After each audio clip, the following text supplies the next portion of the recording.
चलिए हम लोग साउंड पढ़ रहे थे। साउंड में हम लोग क्या क्या पढ़ लिए? Medium of sound, reflection of sound, echo, ये सब पढ़ लिए। अब आज हम लोग देखेंगे साउंड का एक नया फीचर। नया क्या, एक्चुअली में ये रिफ्लेक्शन से ही जुड़ा हुआ है और इको से ही रिलेटेड है, ठीक है ना? साउंड से ही रिलेटेड है टॉपिक के। जैसे इको हम लोग पढ़े थे, इको में हम लोग क्या देखें कि अगर साउंड जो है वो 17.2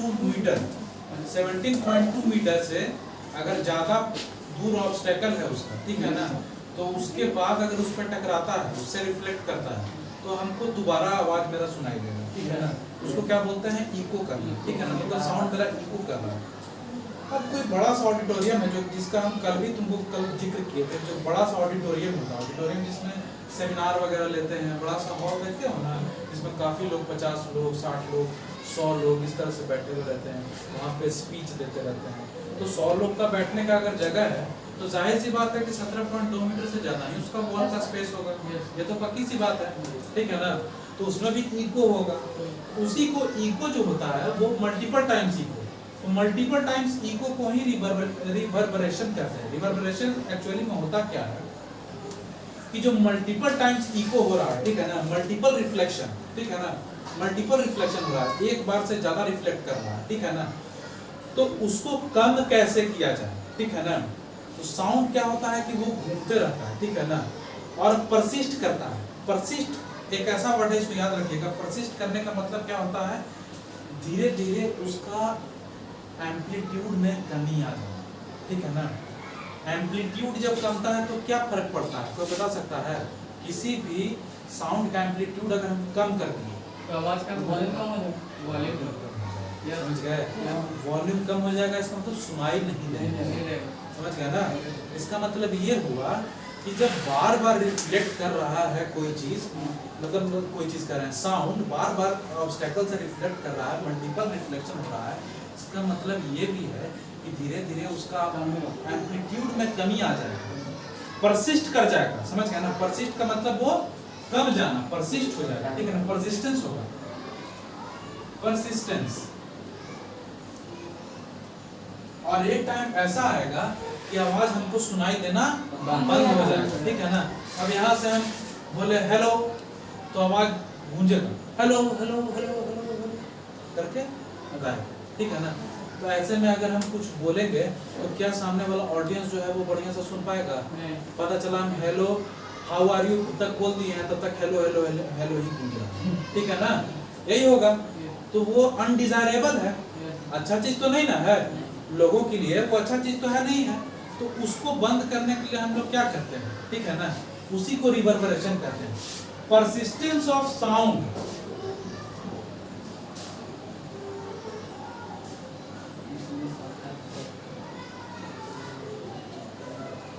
इन a long auditorium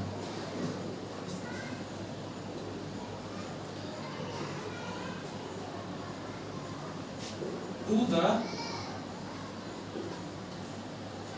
inaudible level is called reverberation। ये आपके बुक से थोड़ा सा डिफरेंट हट करके हमने लिखाया है आपको डेफिनेशन से, ठीक है ना? Persistence of sound in a long auditorium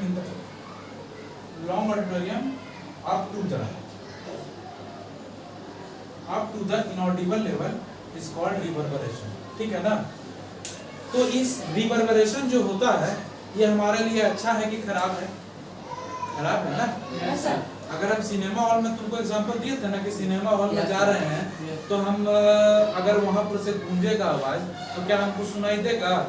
वहाँ पे जो डायलॉग हीरो बोल रहा है या डांस हो रहा है या फिर गाना चल रहा है वो हमको सुनाई देगा? नहीं सुनाई देगा। उसके लिए हम लोग क्या करते हैं?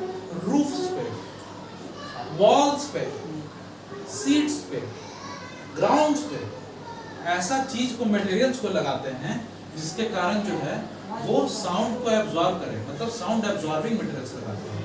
इसके कारण क्या होता है, हमारा जो मल्टीपल रिफ्लेक्शन है, इकोज है, उसको वो एब्जॉर्ब कर देता है। समझ गए ना? तो हॉल में भी देखिएगा, हॉल का एक्चुअली में शेप भी उस टाइप से बना हुआ होता है। शेप का भी इसमें एक मैटर करता है, समझ गए ना? लेकिन शेप का आप लोग को पढ़ना नहीं है, इस चलते हम आपको नहीं बता रहे हैं। शेप भी रहता है, शेप जो हॉल का रहता है वो देखोगे छत जो है वो ऐसे करके ऐसे रहता है, ठीक है ना? देखना, कभी जाना ना, गौर करना, तो कभी छत हम लोग जैसे छत यहाँ स्ट्रेट छत है ना, वैसे स्ट्रेट छत कभी नहीं मिलेगा तुम्हें, समझ गए ना? हमेशा हॉल का जो मतलब सिनेमा हॉल का जो छत रहेगा, चाहे ऑडिटोरियम का भी छत तुम देखोगे, कभी भी स्ट्रेट छत नहीं देखोगे, कभी भी स्ट्रेट छत नहीं रहता है। उसमें क्या रहेगा, हमेशा जो है वो आगे जा करके टिल्ट हुआ हुआ दिखेगा तुम्हें, ठीक है ना? शेप का भी बहुत बड़ा कंसिडरेशन रहता है, समझ गए ना? उसके बाद वॉल्स पे क्या करते हैं, हम बताए थे कि कारपेट लगा देते हैं। सिंपल चीज कारपेट हो गया, साउंड एब्जॉर्ब करता है। दूसरा क्या है, रफ करते हैं, मतलब जो वॉल्स रहेगा उसको रफ बना देंगे। तो आप कहीं कहीं हॉल में जाइएगा ना, तो आपको दिखेगा ऐसा ऐसा प्लेट लगा हुआ जिसमें छेद छेद रहता है, ठीक है ना? छेद छेद रहता है, उससे क्या होता है कि इकोज को वो एब्जॉर्ब कर लेता है, ठीक है ना? छेद छेद दिखेगा, छोटा छोटा छोटा छोटा छेद छेद दिखेगा। फिर कारपेट तो है ही, कपड़ा है ही, फिर और भी और चीजें हैं। रफ प्लास्टर कर सकते हैं, फाइबर बोर्ड। फाइबर बोर्ड करने का मतलब जो फाइबर आप लोग यूज करते हैं ना, प्लाईवुड हो गया, या फाइबर जो नहीं यूज करते हो, खिड़की के जगह पे, शीशा के जगह पे फाइबर लगाते हैं, वो फाइबर बोर्ड लगा देते हैं, ठीक है ना? तो वो सब क्या होता है, वो साउंड को एब्जॉर्ब करता है, ठीक है ना? हाँ, इकोज को, मल्टीपल रिफ्लेक्शन को एब्जॉर्ब करता है, जिसके कारण हम लोग वहाँ पे अपना माइक से भाषण दे सकते हैं, या फिर सिनेमा हॉल में पिक्चर देख सकते हैं। ये इसका कारण है। समझ रहे हैं बात को? किसी को दिक्कत आई? आवाज नहीं बोलता सर। हाँ? आवाज नहीं, आवाज थोड़ा तो गूंजेगा ही, थोड़ा कंप्लीटली तो एब्जॉर्ब नहीं कर सकता, लेकिन बहुत हद तक कम कर देता है, परसिस्ट कर देता है। क्या करता है? परसिस्ट कर देता है, परसिस्ट कमा देता है, समझ गया? चीजों पे कमा देता है, ठीक है? नई बात, रिवर्बरेशन, ये टॉपिक समझने वाला ही था, ठीक है?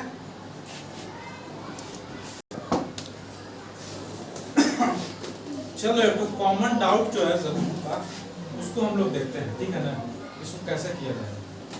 हम तुम लोग को बताए थे कि साउंड को 0.1 सेकंड लगता है इंटरप्रेट होने में, कान से दिमाग में समझ में आने के लिए 0.1 सेकंड लगता है, ये तो पक्का बात है, ठीक है? अब साउंड का स्पीड जो है डिफरेंट डिफरेंट टेम्परेचर पे डिफरेंट डिफरेंट होता है, ठीक है ना? तो आप किसी का कहना है, किसी बच्चे का कहना होगा, किसी के बच्चे के मन में डाउट आएगा कि 0 डिग्री टेम्परेचर पर हमारा इको जो होगा वो कितना मीटर, मतलब ऑब्स्टैकल को हम कितना मीटर पर रखेंगे कि 0 डिग्री पे वो इको करना स्टार्ट कर देगा। ये जो 17.2 मीटर जो होता है, ये हमारा मिनिमम डिस्टेंस है। उससे आगे रखेंगे तो 100% इको होगा, लेकिन वो मिनिमम डिस्टेंस है कि 17.2 मीटर पर से स्टार्ट हो जाएगा इको। समझ में आ रही है बात? किसी को दिक्कत? चलो, तो कह रहा है बच्चा कोई कि 0 डिग्री सेंटीग्रेड पे हमारा इको का जो डिस्टेंस है, मतलब ऑब्स्टैकल का जो डिस्टेंस है, वो हम लोग निकालेंगे। कैसे निकालेंगे, ठीक है ना? तो पहले तो स्पीड ऑफ साउंड बता दीजिए कितना होता है 0 डिग्री पे। स्पीड ऑफ साउंड कितना होता है? 331 मीटर पर सेकंड, ठीक है? टाइम तो फिक्स्ड है, टाइम तो पक्का है, टाइम में तो कोई चेंजेस नहीं आएगा। तो टाइम तो हमको पता है 0.1 सेकंड। अब हमको निकालना क्या है? डिस्टेंस निकालना है ना? तो डिस्टेंस बराबर क्या होता है? डिस्टेंस बराबर क्या होता है? स्पीड इनटू टाइम, ठीक है ना? तो 331 इनटू 0.1, ठीक है? ये करेंगे हम लोग, क्या आंसर आएगा? 33.1 मीटर। डिस्टेंस मीटर में होता है ना? मीटर, ठीक है? अब यहाँ तक तो हम लोग जान गए 33.1 मीटर। लेकिन ये जो है ये दुगना साउंड, ये दुगना डिस्टेंस है ना, ये मतलब साउंड को ऑब्स्टेकल से टकरा करके वापस कान तक आने का डिस्टेंस है। Yes, तो ऑब्स्टेकल का डिस्टेंस अगर हम लोग निकालना चाहेंगे तो इसमें बाय 2 करेंगे कि नहीं करेंगे? Yes, sir. तो ऑब्स्टेकल डिस्टेंस अगर हम लोग निकालना चाहते हैं तो obstacle distance 16.0 equal to 33.1 by 2 कितना आएगा? 16 पॉइंट कितना आएगा? 16 पॉइंट कुछ आएगा, 16 पॉइंट 165.5 16.5 मीटर। 165.5 16.5 हाँ yes 16.5 ठीक है ना। अब हम पता चला कि 0 डिग्री जब टेम्परेचर होगा, 0 डिग्री जब टेम्परेचर होगा मेरा, तो इको के लिए ऑब्स्टेकल का डिस्टेंस कितना होना चाहिए? 16.5 मीटर। यहीं पर से इको होना स्टार्ट हो जाएगा, ठीक है ना। 17.2 मीटर का जरूरत ही नहीं पड़ेगा, ठीक है ना। 16.5 मीटर का भी ऑब्स्टेकल रखेंगे ना, यहाँ से इको होना स्टार्ट हो जाएगा। समझ गए बात को? yes तो 17 तो हो जाता है। चलो इसको उतार लीजिए। चलो अब हम लोग पढ़ेंगे uses of multiple reflection of sound. Uses multiple reflection तो तुम लोग समझ ही गए, yes sir कमेंट बहुत बार रिफ्लेक्शन होता है, ठीक है ना। इसका मतलब क्या है, जो हमारा बाउंड्री है या फिर ऑब्स्टेकल है वो थोड़ा दूर पे है, ठीक है ना, ताकि 2-3 बार हमको आवाज अपना ही सुनाई दे रहा है, ठीक है ना। तो मल्टीपल रिफ्लेक्शन का जानते हो कहीं कहीं पे फायदा भी है। अभी तक तो नुकसान ही देख रहे थे ना तुम लोग कि हॉल में हम लोग आवाज नहीं सुन पाते हैं, ये होता है वो होता है, बहुत तरह का नुकसान है। नुकसान देख रहे थे, अब फायदा सुनो, ठीक है ना, कि मल्टीपल रिफ्लेक्शन का फायदा क्या है। तो यूजेस ऑफ मल्टीपल रिफ्लेक्शन जो हम लोग के दैनिक जीवन में यूज होता है, आप लोग कनेक्ट कर पाइएगा उसको, समझ पाइएगा कि दैनिक जीवन में देखो ऐसे ऐसे ये चीज काम करता है।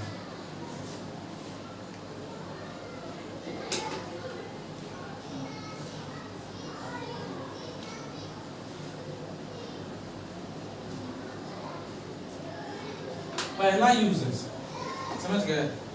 पहला यूजेस क्या होता है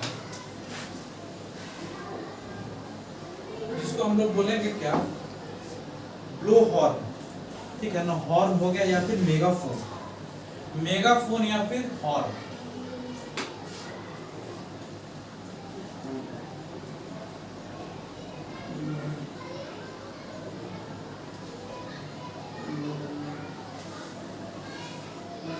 अब समझिएगा, एक बार में समझ में आएगा, ठीक है ना।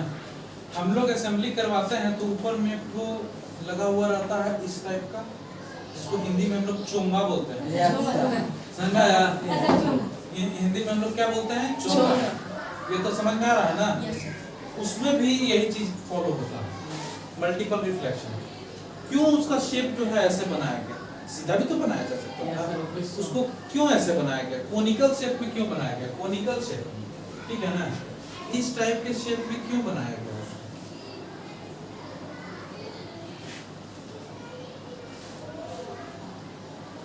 इस टाइप के शेप में हॉर्न भी जो होता है, हॉर्न भी तो इसी टाइप के शेप का, भोंपू जिसको बोलते हैं, हॉर्न ब्लो हॉर्न उसी को ना बोलते हैं।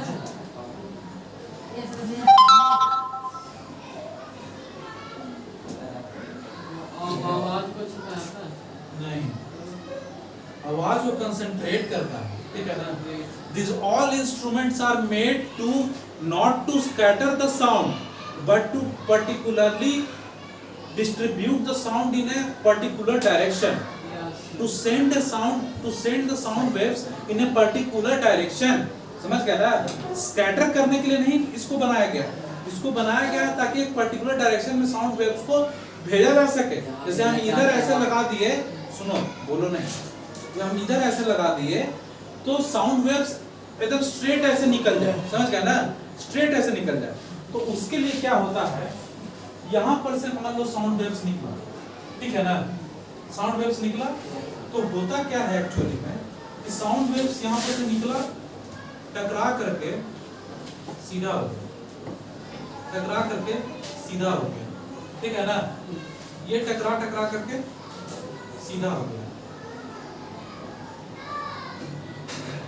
इसको भी यहाँ पर से ये हॉर्न है, ये है मेगाफोन।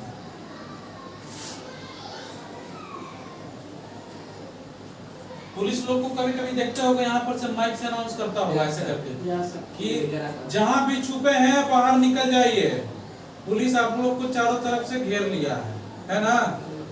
जब पुलिस चारों तरफ से घेर लिया है तो ऐसे करके एक तो सिंपल सा यहाँ पर से बोलने के लिए तो रखता है, उसी को मेगाफोन बोलते हैं, समझ गए ना।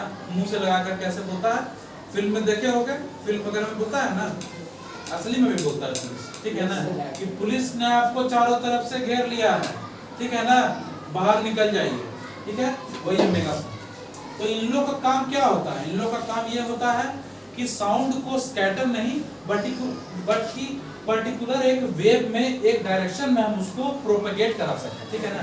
प्रोपेगेट मतलब उसको चलाना, ठीक है ना, प्रोपेगेशन ऑफ साउंड या लाइट पढ़े हो ना, प्रोपेगेशन ऑफ लाइट। तो एक डायरेक्शन में इसको कैसे चला दिया, एक डायरेक्शन में कर दिया ना इसको स्ट्रेट, उसी तरह से ये भी एक डायरेक्शन में निकलता है, ठीक है ना। मल्टीपल रिफ्लेक्शन, बार बार रिफ्लेक्शन हो रहा है ना, साउंड वेव का बार बार रिफ्लेक्शन हो रहा है और सबको सीधा कर दे रहा है, ठीक है ना। तो ये मल्टीपल रिफ्लेक्शन का पहला यूज हुआ, ठीक है। मेगाफोन्स एंड हॉर्न, हॉर्न जो हम लोग यूज करते हैं, जो आजकल ये हॉर्न जो है नहीं यूज होता, ये हॉर्न जो है रिक्शा में यूज होता था, ऐसे करके दबाते हैं, इसको भोंपू बोलते हैं, जिसको हम लोग क्या बोलते हैं हिंदी में, भोंपू। भोंपू देखे हो ना, ऐसे भोंपू बजता है, ये वही वाला हॉर्न, ठीक है ना। अब ऐसा हॉर्न नहीं यूज होता, समझ गए, ठीक है। तो स्क्रीन में तो सब बजता है। चलो बना लो इसको पहला। चलिए अब सेकंड यूज हम लोग क्या देखेंगे, सेकंड यूज देखेंगे स्टेथोस्कोप। तो बता सकता है स्टेथोस्कोप होता क्या है, तो बता सकता है। वो हार्ट बीट को चेक करता है सर। डॉक्टर का आला, आला, यस सर। हिंदी में क्या बोलते हैं, डॉक्टर का आला। डॉक्टर का आला, आला होता है ना, यस सर, ठीक है ना, उसे कहते हैं स्टेथोस्कोप। क्या बोलते हैं, स्टेथोस्कोप। कल को कोई पूछेगा तो बताओगे ना जी, बेइज्जती नहीं करवा देना, ठीक है ना। क्या है, स्टेथोस्कोप, ठीक है ना। तो स्टेथोस्कोप में भी मल्टीपल रिफ्लेक्शन ऑफ साउंड का यूज होता है। हम पूछो कैसे, ठीक है ना। ये जनरली यूज किया जाता है हार्ट बीट को नाप सुनने के लिए, और लंग्स में कुछ वाइब्रेशन अगर हो रहा है लंग्स वगैरह में, वो भी यहाँ पे सटाता है, यहाँ पेट में भी सटाता है, पेट में देखते हो ना, हाँ ये सब पेट में भी सटाता है, लंग्स का आवाज सुनने के लिए, लंग्स का आवाज सुनने के लिए, ठीक है ना। तो ये सब सुनने के लिए स्टेथोस्कोप लगाता है, ठीक है ना। अब पूछो कि स्टेथोस्कोप में मल्टीपल रिफ्लेक्शन कैसे हो रहा है, तो देखो कैसे हो रहा है, फिगर से समझो हो रहा है कि नहीं। स्टेथोस्कोप कुछ इस टाइप का होता है,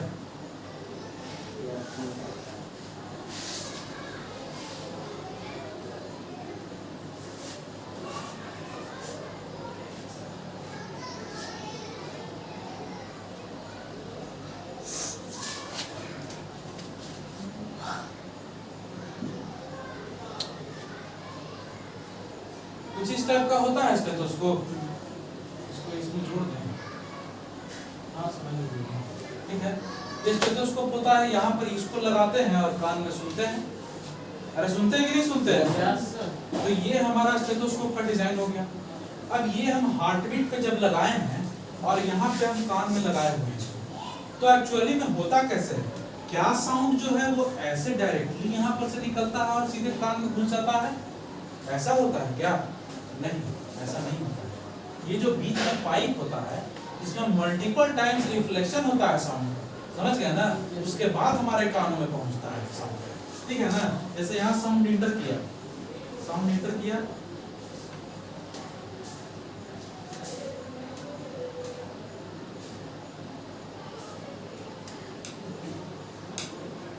ये साउंड जो है मेरा इस टाइप से होते हुए कान में पहुंचे, ठीक है।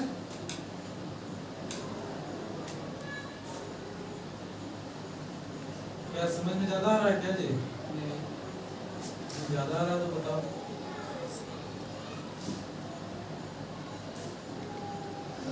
ठीक है ना, ये साउंड का मल्टीपल रिफ्लेक्शन हुआ, इसके बाद जाकर के हमारे कानों में साउंड पहुंचता है, ठीक है।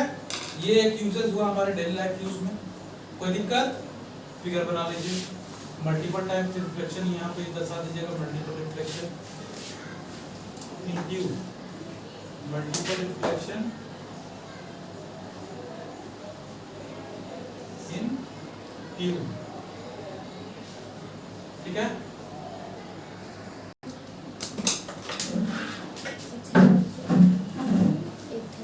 अब देखिए थर्ड यूजेस जो है, वो थर्ड यूजेस क्या है जो हम आपको पहले भी थोड़ा सा बता चुके हैं, ठीक है ना। थर्ड यूजेस क्या है, the roofs of the concert hall और cinema halls, roofs of the concert hall और सिनेमा हॉल, ठीक है। रूफ्स कैसे होते हैं, तो रूफ्स जो होते हैं वो कर्व्ड होते हैं, हम पहले भी बताते ना, कभी स्ट्रेट रूफ नहीं होता है। कंसर्ट हॉल या सेमिनार हॉल जो होते हैं वहाँ पे कभी भी आपको इस तरह से, जैसे हम लोग रूम में बैठे हुए हैं ना, इस तरह से स्ट्रेट रूफ नहीं मिलेगा, वो कर्व्ड रूफ रहता है, ठीक है ना। इस टाइप से कर्व्ड रहेगा, इस टाइप से होता है। एक्चुअली में क्या है कि यहाँ पे स्टेज है, यहाँ पर से परफॉर्मेंस हो रहा है, यहाँ पर से कोई माइक लेकर के बोल रहा है, ठीक है ना, माइक से बोल रहा, आवाज निकला, यहाँ पर टकराया, ऑडियंस कर दिया, टकराया, ऑडियंस कर दिया, टकराया, ऑडियंस कर दिया, ठीक है। ये रूफ होने का ये एक तरीका है, ये एक रूफ होने का मल्टीपल रिफ्लेक्शन में ये कारण है, ठीक है ना। ऑडियंस तक पहुंचना चाहिए, यहाँ पे क्या है, ऑडियंस लोग बैठे हुए हैं, ये ऑडियंस है, ठीक है। ये साउंड वेव है, ठीक है। ये कंसर्ट हॉल का हो गया। इसमें एक चीज और भी कर सकते हैं, समझ गया ना, उसके कारण भी हमारा जो आवाज है वो ऑडियंस तक अच्छे से पहुंच पाएगा, मल्टीपल रिफ्लेक्शन। वो क्या कर सकते हैं, जैसे मान लो यहाँ पर हम खड़े होकर के बोल रहे हैं, स्टेज यहाँ पे लगा हुआ है, पीछे से हम एक तो कर्व्ड वुडन कार्डबोर्ड लगा दें, ठीक है ना, कर्व्ड वुडन कार्डबोर्ड लगा दें, ठीक है ना। उससे क्या होगा, मान लो हम फोकस पे खड़े हैं, राइट में तो आप लोग पढ़े होंगे, फोकस पे जब चीज रहता है और वो टकराता है किसी अपर्चर से, तो वो स्ट्रेट होकर के निकलता है, ये बात तो आप देखे होंगे। तो मान लो यहाँ पर पीछे में हम वुडन कार्डबोर्ड लगा देंगे, ठीक है, यहाँ पर से हम साउंड रिलीज कर रहे हैं, यहाँ पर से, ठीक है ना, हम खड़े होकर के यहाँ माइक से साउंड रिलीज कर रहे हैं, तो ये टकराया ऐसे, ये गया ऐसे सीधे, ये टकराया ऐसे, ये गया सीधे ऐसे, ये टकराया ऐसे, ये गया सीधे ऐसे,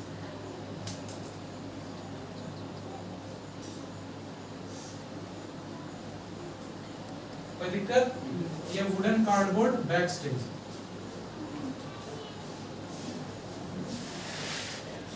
कार्डबोर्ड, तो वहाँ बैक साइड कैसे जाएगा?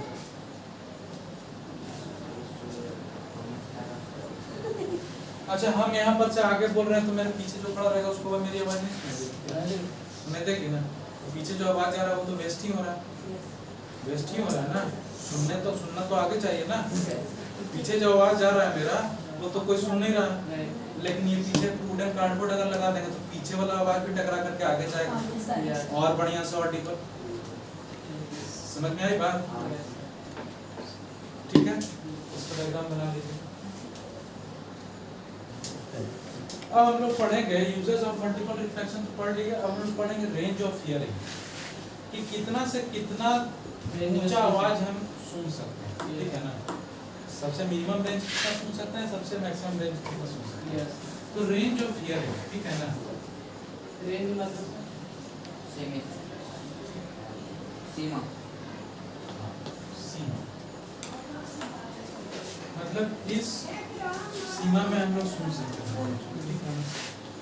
अब हम लोग एक तो चीज जानते हैं कि फ्रीक्वेंसी हम लोग पढ़े थे ना, उसका यूनिट क्या होता है, किसी को बता सकता है? Hertz, very good, hertz, hertz होता है, इसको हम लोग किससे डिनोट करते हैं, ठीक है। हर्ट्ज एक बहुत महान साइंटिस्ट का नाम था जिन्होंने ये कांसेप्ट दिया, ठीक है ना, उन्हीं के नाम पे ये यूनिट दे दिया गया हर्ट्ज, ठीक है ना। तो हर्ट्ज फ्रीक्वेंसी का यूनिट होता है, ठीक है ना।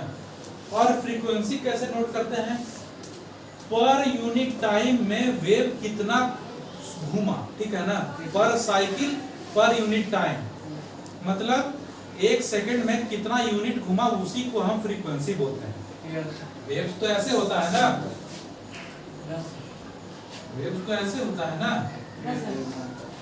तो पर यूनिट टाइम में कितना साइकिल, एक साइकिल कितना हुआ, एक साइकिल ये हुआ, ये 1 साइकिल हुआ, ये 1 साइकिल हुआ। तो पर यूनिट टाइम में कितना साइकिल घूम जाता है उसी को हम फ्रीक्वेंसी बोलते हैं और उसी को हम डिनोट करते हैं हर्ज में, ठीक है ना। ठीक है, तो हमारा ह्यूमन हियरिंग सेंस जो होता है वो कितना से कितना एज तक सुन सकते हैं, कितना से कितना रेंज तक सुन सकते हैं, तो वो है 20 हर्ज टू 20,000 हर्ज तक हम लोग सुन सकते हैं। ठीक है, कोई दिक्कत नहीं। और 20,000 हर्ज को हम ये भी लिख सकते हैं 20 किलो हर्ज। अरे 1000 को किलो बोलते हैं, 1000 को किलो बोलते हैं कि नहीं बोलते हैं? तो इस किलो को किलो हर्ज कर दिए, इस 1000 को किलो कर दिए सर 20 को ग्राम कहते हैं। क्या? और उसको ग्राम कहते हैं सर। अरे ग्राम कहाँ, सिर्फ किलो, यस सर। ग्राम ग्राम नहीं आ रहा इसमें। सर उतना दूर से सुन पाते हैं? क्या 20 किलोमीटर से सुन पाते किलोमीटर कहाँ है भाई, तुम लोग कहाँ जा रहे हो? बस यस नहीं। तो किलो हर्ज हुआ, ये समझ में आया कैसे हुआ? तो हम लोग कहाँ से कहाँ तक सुन सकते हैं? 20 हर्ज से 20 किलो हर्ज तक सुन सकते हैं, मतलब 20,000 हर्ज तक सुन सकते हैं। कितने लोग कहाँ तक सुन सकते हैं? 40,000 हर्ज तक सुन सकते हैं। समझ गए? हम लोग कितने जो है 40,000 हर्ज तक सुन सकते हैं। 20 से कम भी सर। 20 से कम कम का याद नहीं आ रहा, यस सर सुनते हैं। शायद कम भी सुन सकते हैं, लेकिन ज्यादा का तो हम कंफर्म है, ठीक है ना। कम का याद नहीं आ रहा, लोअर लेवल याद नहीं आ रहा, ठीक है ना। लेकिन हायर लेवल तो पक्का है, ठीक है ना, कि 40,000 हर्ज तक सुनते हैं, ठीक है ना। अब देखो ये 20 हर्ज से नीचे जो साउंड प्रोड्यूस होगा उसको हम लोग क्या बोलेंगे? इंफ्रासोनिक। क्या? इंफ्रासोनिक। मतलब इंफ्रा मतलब कम और सोनिक मतलब सुनने का शक्ति, ठीक है ना। ये सोनिक रेंज हो गया, क्या हो गया? ये सोनिक रेंज हो गया, सोनिक रेंज, ठीक है। इतना से इतना सोनिक रेंज हो गया, ठीक है। इससे पीछे जो रहेगा वो इंफ्रासोनिक हो गया, इससे जितना कम जाएंगे वो इंफ्रासोनिक रेंज है, ठीक है ना। इंफ्रासोनिक साउंड, ठीक है ना, वो एकदम साउंड से मतलब जो हम लोग सुन पा रहे हैं ह्यूमन के लिए लेवल, ह्यूमन के अनुसार बनाया गया है। तो इंफ्रासोनिक साउंड, समझ गया ना। तो इंफ्रासोनिक साउंड जब तुमको क्या लगेगा? इंफ्रासोनिक साउंड तुमको सुनाई नहीं देगा, वाइब्रेशन महसूस होगा, समझ गए? जैसे कोई मधुमक्खी जब चलती है तो उसका पंख का आवाज वाइब्रेट होता है ना, कुछ सुनाई नहीं देता, बस लगता कि वाइब्रेट हो रहा है, भन ऐसे हो रहा है ना, ठीक है ना। वो इंफ्रासोनिक साउंड प्रोड्यूस करता है। समुद्र में वेल्स, समुद्र में वेल्स जो है पानी के ऊपर आता है सांस लेने के लिए बहुत दिनों के बाद, ठीक है ना। तो उसका खाली जब ऊपर आएगा ना तो भन सा आवाज सुनाई देगा कि हाँ सांस ले लिया, ठीक है ना। और कुछ नहीं सुनाई देगा, खाली वाइब्रेशन सुनाई देगा कि भन से सांस ले लिया। फिर दरियाई घोड़ा, जिसको हम लोग हिप्पोपोटामस या राइनोसोरस बोल सकते हैं, जो दरियाई घोड़ा होता है, वो भी जब सांस लेता है तो वो भी उसको कभी बोलते सुने हो? कभी उसको बोलते नहीं सुने हो, ठीक है ना। वो हमेशा सांस लेगा या कुछ बोलेगा ना तो वाइब्रेशन सुनाई देगा। तो वो सारे चीज जो है ना वो इंफ्रासोनिक में आते हैं। क्या कहते हैं? इंफ्रासोनिक। अब देखो 20,000 हर्ट्ज से जो ऊपर साउंड रहेगा उसको हम लोग क्या बोलेंगे? अल्ट्रासोनिक। क्या बोलेंगे?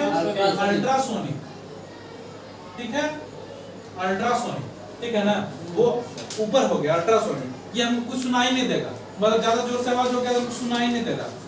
अभी हो सकता है कि कुछ बज रहा होगा 20,000 हर्ट्ज से ऊपर बज रहा होगा, कुछ हमको सुनाई नहीं दे रहा, नहीं सुन पा रहे, ठीक है ना। डॉग तो सुन लेगा, डॉग सुन लेगा, समझ गया ना, डॉग सुन लेगा, ठीक है ना। डॉग सुन लेगा, 40 से उससे ज्यादा होता है डॉग से अगर 40,000 हर्ट्ज से ऊपर हुआ तो डॉग भी नहीं सुन पाएगा, ठीक है। डॉग का यहाँ पर हम बता रहे थे कैट सुनेगी। 40,000 हर्ट्ज से ऊपर अगर गया तो डॉग भी नहीं सुन पाएगा, ठीक है ना। बहुत सारे एनिमल्स होते हैं जो अल्ट्रासोनिक साउंड प्रोड्यूस करते हैं, जिसमें से सर एक 2000 से कम होगा जैसे मैं तो इसे सुन हम लोग सुन पाएंगे। क्या 2000 से 2000 से कम तो हम लोग सुन पाएंगे, हम लोग सुन पाएंगे। ठीक है ना। जैसे कुछ कुछ बच्चे होते हैं इन्फेंट्स उनको बोला जाता है, जो 5 साल से कम के बच्चे होते हैं उनको इन्फेंट्स बोलते हैं। क्या बोलते हैं? और इन्फेंट्स, INFANTS, इन्फेंट्स, ठीक है ना। इन्फेंट्स जो होते हैं उनकी सुनने की शक्ति थोड़ी ज्यादा होती है, ठीक है ना। वो 10 किलो हर्ट्ज से, समझ गए ना, 10 हर्ट्ज से 25 किलो हर्ट्ज तक सुन सकते हैं, ठीक है ना। जो बच्चे होते हैं वो उनको में सुनने की शक्ति ज्यादा होती है, बच्चों में सुनने की शक्ति ज्यादा होती है। वो 10 हर्ट्ज से 25 किलो हर्ट्ज तक सुन सकते हैं, जो 5 साल से कम की उम्र के बच्चे होते हैं। समझ गए बात को? उसके बाद जैसे जैसे उम्र बढ़ती जाती है हम लोग की सुनने की शक्ति भी कमते जाती है, ठीक है। कोई दिक्कत? तो जो इससे ऊपर होता है उसको अल्ट्रासोनिक साउंड बोलते हैं, अल्ट्रासोनिक साउंड, ठीक है। अल्ट्रासोनिक साउंड कौन कौन प्रोड्यूस करता है? बैट मतलब चमगादड़ होता है, उसके पास, ठीक है ना। वो साउंड प्रोड्यूस कर करके ही अपना डायरेक्शन बनाता है। और चींटी सर? चींटी भी उसी के साउंड से ही कुछ रिलेटेड है उसका, ठीक है ना। लेकिन एक्चुअली में वो एंटीना से कैच करती है, समझ गए? एंटीना से कैच करती है, ठीक है ना। बैट जो होता है, डॉल्फिन को भी कभी आवाज करते हुए नहीं सुना, कभी कुछ बोलते हुए नहीं सुना, क्योंकि वो बोलता है पर तुमको सुनाई नहीं देगा, समझ गया ना। वो आवाज करेगा लेकिन तुमको सुनाई नहीं देगा, क्योंकि वो अल्ट्रासोनिक साउंड प्रोड्यूस करता है, इससे ऊपर का साउंड, हमारे हियरिंग एड से ऊपर का साउंड। तो बैट्स जो होते हैं वो अल्ट्रासोनिक साउंड प्रोड्यूस करते हैं अपना राह बनाने के लिए। साउंड गया, टकराया, आया, वो उसी को कैच करके समझता है, अच्छा यहाँ पे हडल है, ऐसे करके बोल गया, समझ गया ना। हाँ, समझ गया ना। तो बैट जो है रात में क्यों उड़ता है? इसी चलते उड़ता है, समझ गया ना।